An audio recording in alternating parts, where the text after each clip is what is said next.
Live and direct from my kitchen table, welcome to another episode of The Project Shrink. Ever heard of a fixed price, agile method for outsourcing? You know, it sounds like utopia, but with a closer look it all makes sense. It's all about agility, proper governance model, and as always, communication, communication, communication.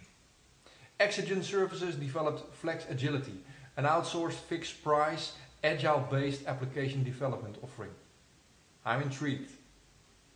I have the pleasure of talking with Alec Miloslavsky, CEO of Exigen Services. We discuss flex agility, how do you balance scope changes and a fixed budget, and how to handle communication between customers and outsourcing partner when changes are happening and the budget is fixed.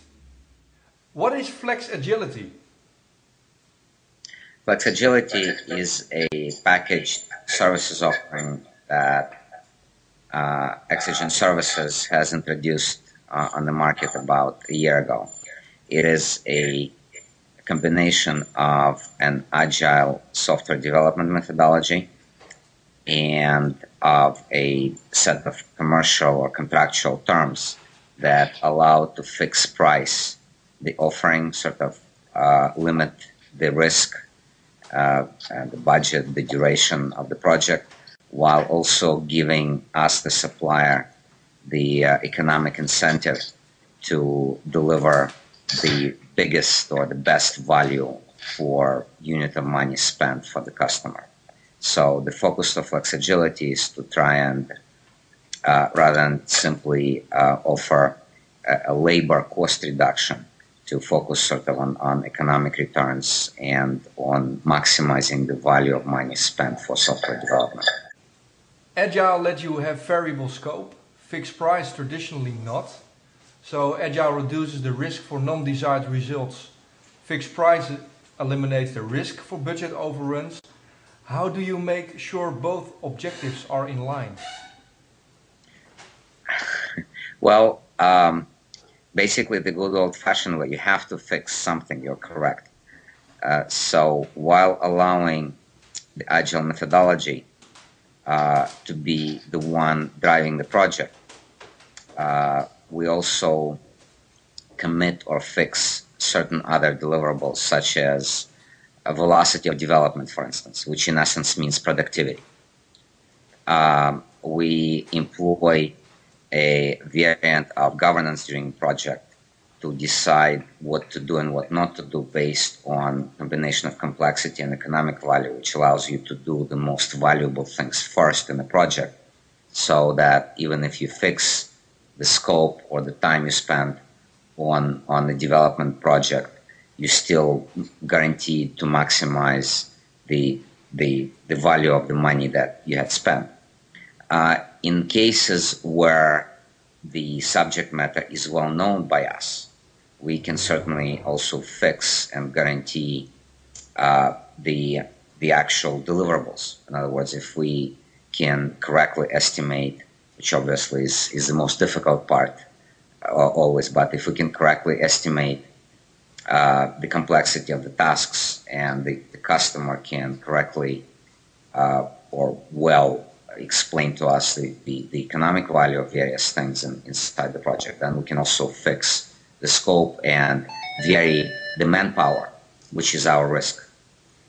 In addition to that, in the contractual arrangement, we include various incentives that allow both us and the customer to focus on sort of completion on time. For instance, in a fixed price project, there is something called the early completion, which means that if the customer decides that they've gotten enough value out of developing the project, they can terminate early.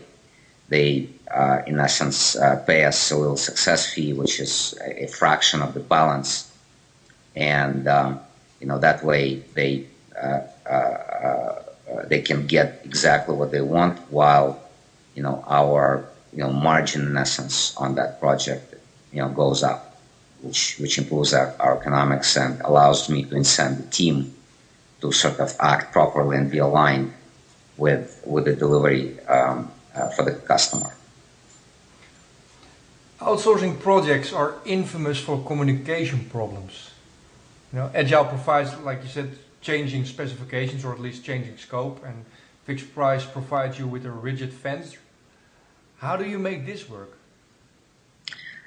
You're absolutely correct, Bas. The communication, actually, it's not an Agile project. It's in any IT project, period. This is the biggest issue between different groups, business, IT, the delivery personnel. So I would classify sort of two things that are different sources of communication issues. One is unique to outsourcing, which is the fact that your team is very far away. To alleviate that, we employ, there's no rocket science here, there's no big discovery. We employ a variety of things, such as making sure that teams communicate every day, that there is on-site presence from us as a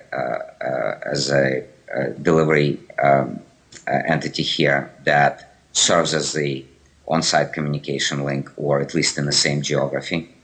We have a variety of tools for data exchange, knowledge exchange. We use Skype. We use a variety of things. So there isn't one thing, but there is definitely focus on communicating often and by various means. And part of the issue that we had to overcome is getting our remote teams used to that, rather than simply working in isolation and just waiting for orders. And that's really a shift in mentality versus any kind of a discovery.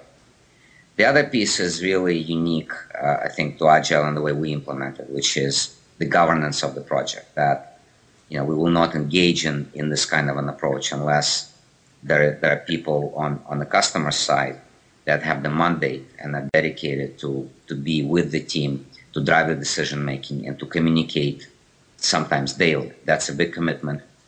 Typically, if you look at a normal IT project, once the specification is done, whoever signed on the dotted line washes their hands and waits for the output. It's very difficult to drag them back in, to participate in the decision making. If that happens, obviously things break down. We can't do it.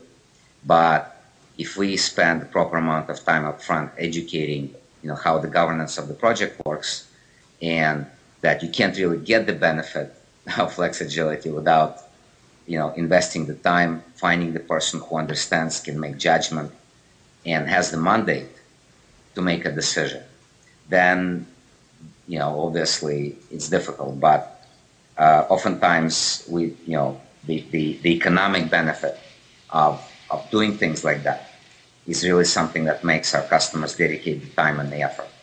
So the results have much higher fidelity typically. You can find more about Exigen Services on their website, exigenservices.com. Thank you for watching Project Shrink. Until next time.